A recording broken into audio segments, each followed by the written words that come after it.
जीवन हमें एक मौका देता है, इसलिए जब भी सही कॉलेज चुनने का समय आए तो सिर्फ मंगलायतन यूनिवर्सिटी आपके बेहतरीन भविष्य और सर्वांगीण विकास के लिए। 76वें गणतंत्र दिवस की मैं पूरे प्रदेश वासियों को हृदय से बधाई देता हूं। आज ही के दिन 1950 में भारत ने अपना संविधान लागू करते हुए एक संप्रभु संपन्न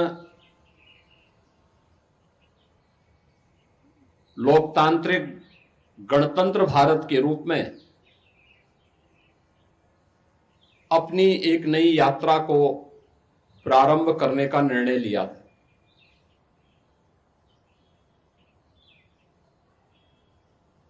एक लंबे संघर्ष के बाद 15 अगस्त 1947 को यह देश आजाद हुआ। राष्ट्रपिता महात्मा गांधी, सरदार वल्लभ भाई पटेल, नेताजी सुभाष चंद्र बोस, बाबा साहब डॉक्टर भीमराव अंबेडकर, डॉक्टर राजेंद्र प्रसाद जैसे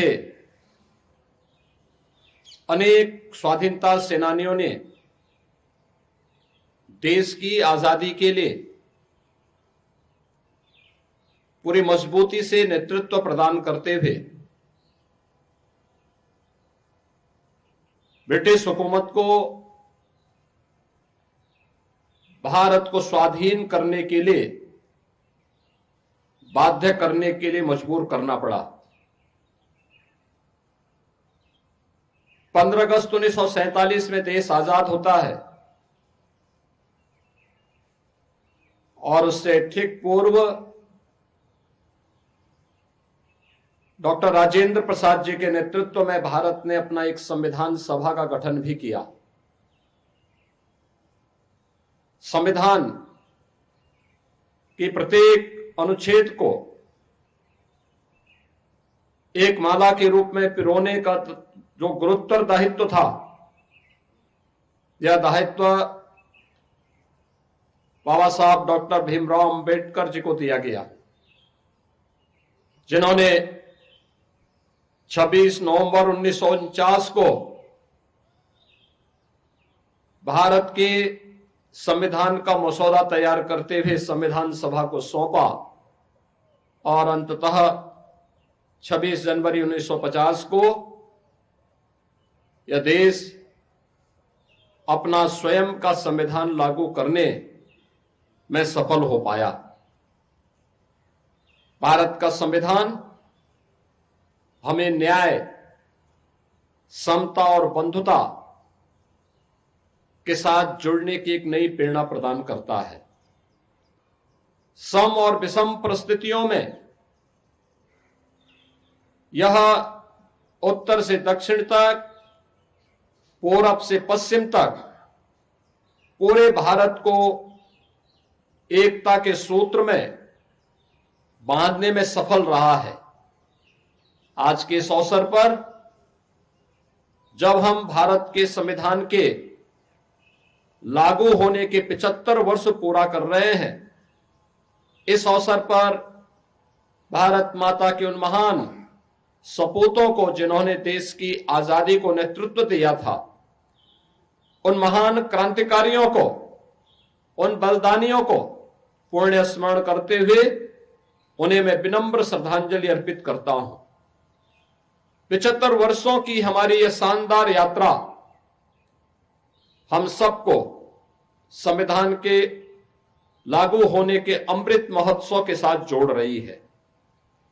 यह हम सबके लिए एक नए चिंतन को आगे बढ़ाने का एक अवसर भी है कि भारत का संविधान भारत के प्रत्येक नागरिक को न्याय देने के लिए, समता मूलक समाज की स्थापना के लिए आपस में बंधुता के सूत्र में जोड़ने का हमारा सबसे बड़ा मार्गदर्शक है।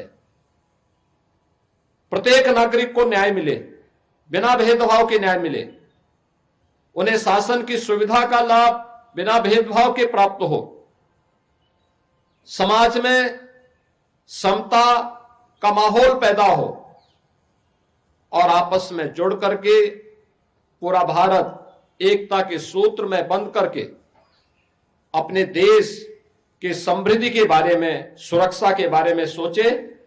यह प्रेरणा भारत का संविधान हम सब भारतवासियों को प्रदान करता है। आज जब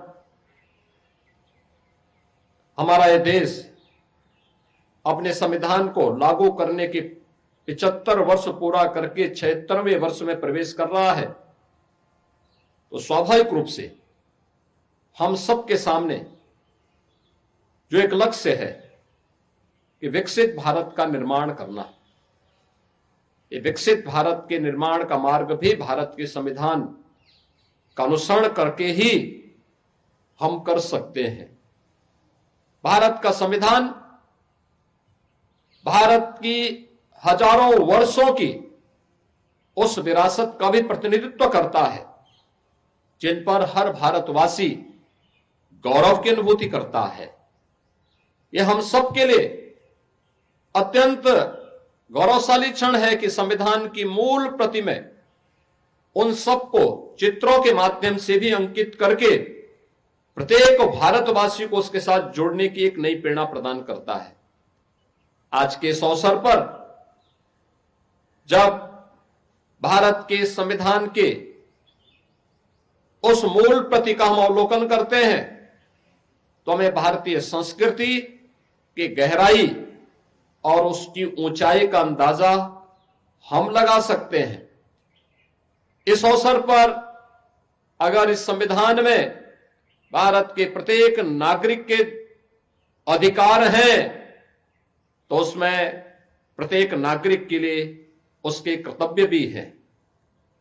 हम हर व्यक्ति संविधान के दायरे में रह करके, संवैधानिक दायरे में रह करके ही अगर आप अपने अधिकारों की रक्षा की बात करते हैं तो हमें अपने कर्तव्यों के बारे में भी एहसास होना चाहिए। और यही कारण है कि जब 2015 में बाबा साहब भीमराव अंबेडकर के स्मारक के शिलान्यास के लिए प्रधानमंत्री मोदी जी ने उस समय देशवासियों से कहा था कि 26 नवंबर की तिथि को प्रत्येक भारतवासी को संविधान दिवस के रूप में आयोजित करके संविधान के उन मूल कर्तव्यों से प्रेरणा प्राप्त करने के दिवस के रूप में आयोजित करना चाहिए। ये मूल कर्तव्य जो प्रत्येक भारतीय नागरिक के लिए एक मार्गदर्शन का काम करता है, अपने देश के प्रति, अपने समाज के प्रति उनके उन उत्तरदायित्वों को निर्वहन करने की एक नई प्रेरणा प्रदान करता है। स्वाभाविक रूप से हम सबको भारत का संविधान सम और विषम परिस्थितियों में प्रत्येक नागरिक को अधिकार प्रदान करता है। हमें अपने संविधान पर गौरव की अनुभूति इस बात के लिए भी करनी चाहिए कि दुनिया के अंदर सबसे बड़ा लोकतंत्र होने का सौभाग्य हमारे देश को है। यहां पर बिना भेदभाव के प्रत्येक जाति, मत, संप्रदाय, मजहब को पहले आम चुनाव से ही हर वयस्क मतदाता को मताधिकार की ताकत प्राप्त हुई। दुनिया के अंदर आज के आधुनिक लोकतंत्र के रूप में श्रेय लेने वाले तमाम देश ऐसे हैं जिनमें वहां के लोगों में रंग भेद के आधार पर एक बड़े तबके को मताधिकार की ताकत नहीं प्राप्त हुई थी। यहां तक कि आधी आबादी महिलाओं को भी उन देशों में यह ताकत तब मिली जब भारत अपने यहां पहले दिन से ही इसे लागू कर चुका था। यह सब कुछ हुआ भारत माता के महान सपूत राष्ट्र नायक बाबा साहब भीमराव अंबेडकर के प्रयासों से। आज के इस अवसर पर भारत माता के इस महान सपूत को मैं विनम्र श्रद्धांजलि अर्पित करते हुए हम सब भारत के संविधान का सम्मान करते हुए भारत के उन मूल आदर्श संविधान के उन मूल आदर्शों से प्रेरणा प्राप्त करते हुए भारत के विकास के लिए, भारत को एक विकसित भारत और आत्मनिर्भर भारत बनाने के लिए प्राण प्रण से जुटे हैं। जो जिस क्षेत्र में कार्य कर रहा है वह व्यक्ति अगर अपने कर्तव्यों का ईमानदारी पूर्वक निर्वहन करेगा तो आने वाले समय में अगले 25 वर्ष का जो एक संकल्प पूरे देशवासियों को प्रधानमंत्री मोदी जी ने दिया है, इन 25 वर्षों में एक विकसित भारत हम सबके सामने होगा। आज के इस अवसर पर एक बार फिर से पूरे प्रदेशवासियों को मैं भारत के संविधान के 75 वर्ष पूर्ण होने और 76वें वर्ष में प्रवेश करने के अवसर पर हृदय से बधाई देते हुए अपनी शुभकामनाएं देता हूं। धन्यवाद। जय हिंद।